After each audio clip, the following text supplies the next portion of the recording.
ಒಂದು ಕಡೆ ಸಚಿವ ಸಂಪುಟ ವಿಸ್ತರಣೆಯ ವಿಚಾರ ಡಿಕೆ ಶಿವಕುಮಾರ್ ಅವರು, ಸಿದ್ದರಾಮಯ್ಯನವರು, ಬಿಕೆ ಹರಿಪ್ರಸಾದ್ ಅವರು ದೆಹಲಿಗೆ ಹೋಗಿ ತಲುಪಿಯಾಗಿದೆ. ಮತ್ತೊಂದು ಕಡೆ ದೆಹಲಿಯಲ್ಲಿಯೇ ಕೂತು ಶಾಸಕರು ಲಾಭಿಯನ್ನ ಮುಂದುವರಿಸಿದ್ದಾರೆ. ಸಚಿವ ಸ್ಥಾನವನ್ನ ಗಿಟ್ಟಿಸಿಕೊಳ್ಳುವುದಕ್ಕೆ ಶತಪ್ರಯತ್ನವನ್ನ ಪಡ್ತಾ ಇದ್ದಾರೆ. ದೆಹಲಿಯಲ್ಲಿ 30ಕ್ಕೂ ಅಧಿಕ ಶಾಸಕರುಗಳು ಠಿಕಾಣಿಯನ್ನ ಹೂಡಿದ್ದಾರೆ. 2 ದಿನಗಳಿಂದ ದೆಹಲಿಯಲ್ಲಿಯೇ ಬೀಡು ಬಿಟ್ಟಿದ್ದಾರೆ 30ಕ್ಕೂ ಹೆಚ್ಚು ಕಾಂಗ್ರೆಸ್ ಶಾಸಕರುಗಳು. ಸಿಎಂ ಬರುವ ಮುನ್ನ ವರಿಷ್ಠರನ್ನ ಭೇಟಿ ಮಾಡುವುದಕ್ಕೆ ಕಸರತ್ತನ್ನ ಮಾಡಿದ್ದಾರೆ. ಕೆಲವರು ಭೇಟಿ ಮಾಡಿದ್ದಾರೆ, ಇನ್ನು ಕೆಲವರು ಮನವಿಯನ್ನು ಕೂಡ ಸಲ್ಲಿಸಿಕೊಂಡಿದ್ದಾರೆ. ಹಾಗಾಗಿ ಯಾರ್ಯಾರಿಗೆ ಅದೃಷ್ಟ ಕುಲಾಯಿಸುತ್ತೆ ಅನ್ನೋದನ್ನು ಕಾದು ನೋಡಬೇಕಿದೆ. ಹಂತಕ್ಕೆ ಬಂದಿದೆ. ಬಹುಶಃ ಇವತ್ತು ಎಲ್ಲ ನಾಯಕರೆಲ್ಲರೂ ಕೂಡ ಇವತ್ತು ದೆಹಲಿನಲ್ಲಿ ಮೊಕ್ಕಾಂ ಮಾಡಿರೋದ್ರಿಂದ ಇವತ್ತು ಅಂತಿಮ ನಿರ್ಧಾರ ಆಗುತ್ತದೆ.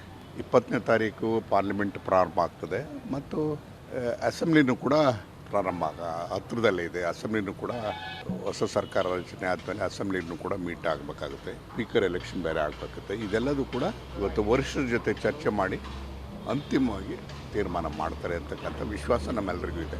ಪೂರ್ಣವಾಗಿ ಅಂತ ಹೇಳಿದ್ರೆ ಈಗಾಗಲೇ 10-15 ಜನ ಪ್ರಯತ್ನ ನಡೀತಾ ಇದೆ. ಇವತ್ತು ನಾಳೆ ಆಗ್ಬೋದು ಅಂತ ಭಾಳ ಆಶಾಭಾವನೆಯಿಂದ ನಾವೆಲ್ಲ ಇದ್ದೀವಿ.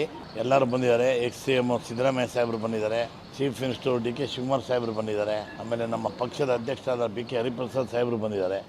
ಎಲ್ಲರೂ ಮೋಸ್ಟ್ಲಿ ಇವತ್ತು ಮಧ್ಯಾಹ್ನ ಮೀಟಿಂಗ್ ಆಗ್ಬೋದು ಅಂತ ನಿರೀಕ್ಷೆ ಮಾಡ್ತಾ ಇದ್ದೀವಿ. ಮಧ್ಯಾಹ್ನ ಆದಮೇಲೆ ಇವತ್ತು ಮುಗಿದರೆ ಸರಿ, ಇಲ್ಲಾಂದರೆ ನಾಳೆ ಒಂದು ದಿನ ಆಗ್ಬೋದು.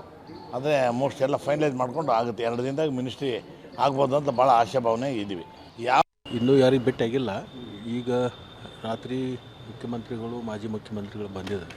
10-10ವರೆಗೆ ನಾವು ಭೇಟಿ ಆಗ್ತೀವಿ. ಇಬ್ಬರು ನಾಯಕರಿಗೂ ಭೇಟಿ ಆಗ್ತೀವಿ. ಭೇಟಿಯಾಗಿ ಅಷ್ಟೇ.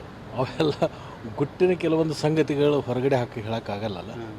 ನೋಡೋಣ. ಸಹಜವಾಗಿ ನಮ್ಮ ಜಿಲ್ಲೆ ದೊಡ್ಡದಿರೋದ್ರಿಂದ 18 ಕ್ಷೇತ್ರ ಇರೋದರಿಂದ ಒಂದೊಂದು ಕಾಲಕ್ಕೆ 4-5 ನಮ್ಮ ಜಿಲ್ಲೆಯಲ್ಲಿ ಮಂತ್ರಿಗಳಾಗಿರ್ತಕ್ಕಂಥದ್ದು ಇದೆ.